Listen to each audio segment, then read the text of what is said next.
నేను ఛానల్కి like అడగట్లా, subscribe అడగట్లా. కేవలం మీ డేట్ ఆఫ్ బర్త్, మీ రాశి నక్షత్రాన్ని కామెంట్ చేయండి.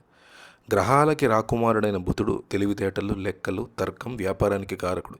డిసెంబర్ నెలలో 5 సార్లు సంచారం చేస్తున్నాడు. 6, 10 తారీఖుల్లో ఆల్రెడీ సంచారం చేశాడు. 24వ తేదీన జ్యేష్ఠ నక్షత్రంలో, 27వ తేదీన సంచారంలో మార్పులు జరగడం, 29వ తేదీన ధనుసు రాశిలో ప్రవేశిస్తాడు. ఇలా ఒకే నెలలో బుధుడు 5 సార్లు సంచారం చేయడం వల్ల కొన్ని రాశులకి ఆర్థికంగా బాగా కలిసి వస్తుంది. వాటి వివరాలు చూద్దాం. సింహరాశి. పెట్టుబడి పెట్టిన వారికి బాగా కలిసి వస్తుంది, మంచి లాభాలు వస్తాయి, జీవితంలో ఆనందం నెలకొంటుంది. విద్యార్థులకి డిసెంబర్ నెల చాలా బాగుంటుంది. ఈ రాశి వారికి ఈ నెలలో మంచి జ్ఞానాన్ని ఆర్జిస్తారు, జీవితంలో మంచి పురోగతి సాధిస్తారు, కుటుంబంలో శుభకార్యాలు జరుగుతాయి. అంతేకాకుండా 10 మందికి సాయం చేసేటువంటి స్థాయికి చేరుకుంటారు. మకర రాశి. ఎప్పటి నుంచో పూర్తి కాకుండా పెండింగ్లో ఉన్న పనులన్నీ డిసెంబర్ నెలలో పూర్తవుతాయి. విదేశీ ప్రయాణాలు చేసే అవకాశం కనపడుతుంది. ఆర్థికంగా కలిసి వస్తుంది. జీవితంలో సంతోషం పెరుగుతుంది. ఆత్మవిశ్వాసంతో అన్ని పనులు పూర్తి చేస్తారు. వ్యాపారస్తులకి బుధుడి వల్ల అనేక ప్రయోజనాలు కలుగుతాయి. నవగ్రహాలకి ప్రదక్షిణ చేసి బుధుడిని పూజించడం వల్ల అన్ని పనులు సత్వరమే పూర్తి అవుతాయి. తులారాశి. ఈ రాశి వారు విదేశీ ప్రయాణాలు చేస్తారు. ఉద్యోగం, వ్యాపారం, విద్య ఇలాంటి వాటి రీత్యా విదేశాలకు వెళ్తారు. సమాజంలో మంచి పేరు ప్రతిష్టలు సంపాదిస్తారు. వీరికి ఎంతో క్లిష్టమైనటువంటి అంశాలు వెతుక్కుంటూ వస్తాయి. వాటిని సవాళ్లుగా స్వీకరించి విజయాలు అందుకుంటారు. వ్యాపారస్తులకి చాలా బాగుంటుంది. వివాహమైన వారి జీవితంలో అనేక రకమైనటువంటి మార్పులు చోటు చేసుకుంటాయి. భార్యాభర్తలు ఎదురు సంతోషంగా ఉంటారు. ఇంకో పక్క వేద జ్యోతిష్య శాస్త్రంలో గ్రహాల సంచారం, గ్రహాల సంయోగం అన్ని రాశుల వారి జీవితాల మీద ప్రభావాన్ని చూపిస్తుంది.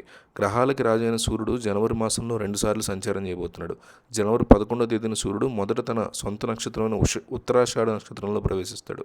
ఆ తర్వాత శని పాలించే రాశి అయిన మకర రాశిలో సంచారం చేస్తాడు. దానివల్ల మేషరాశికి సూర్య సంచారం వల్ల శుభ ఫలితాలు వస్తాయి. ముఖ్యంగా సూర్యుడు ఈ సంచార సమయంలో వర్తక వాణిజ్యాలను చేసుకునే వారికి గణనీయమైన పురోగతి ఇస్తాడు. ఉన్నతాధికారుల నుంచి మద్దతు ఇస్తాడు.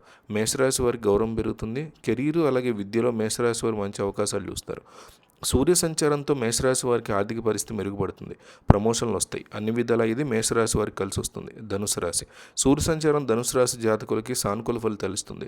సూర్య సంచారం ధనుసు రాశిలో జనవరిలో సంపద గృహంలో జరుగుతుంది. అందువల్ల ధనుసు రాశి జాతకులు ఊహించని ఆర్థిక లాభాలు పొందుతారు. ఈ సమయంలో మీ గౌరవం, మీ విశ్వాసం పెరుగుతాయి. కెరీర్లో విజయం సాధిస్తారు. పనిలో గుర్తింపు జరుగుతుంది. కుటుంబ వాతావరణం ఆహ్లాదకరంగా ఉంటుంది. సింహరాశి. సూర్య సంచారం జనవరి మాసంలో సింహరాశిలో 6వ ఇంటి గుండా వెళ్తున్న కారణంగా ఇది సింహరాశి వారికి అదృష్టకాలంగా చెప్పొచ్చు. ఈ సమయంలో మీరు కోర్టు కేసులో విజయాలు సాధిస్తారు. రహస్య శత్రువును జయిస్తారు. మీలో ధైర్యం అలాగే శౌర్యం పెరుగుతుంది. విజయానికి నూతన మార్గాలు తెలుసుకుంటాయి. పనిలో పదోన్నతి అవకాశాలు ఉంటాయి. ఆర్థిక పరిస్థితి మెరుగుపడుతుంది. మీ ప్రణాళికలు ఖచ్చితంగా విజయవంతమయ్యే పరిస్థితి కనిపిస్తుంది. అందుకే మీ రాశి నక్షత్రాన్ని కింద కామెంట్ చేయండి. గురువుగారికి చెప్పి మీకున్న ప్రతి ఇబ్బందికి కూడా నేను సమస్యకి పరిష్కారాన్ని తీసుకొచ్చే ప్రయత్నం చేస్తాను.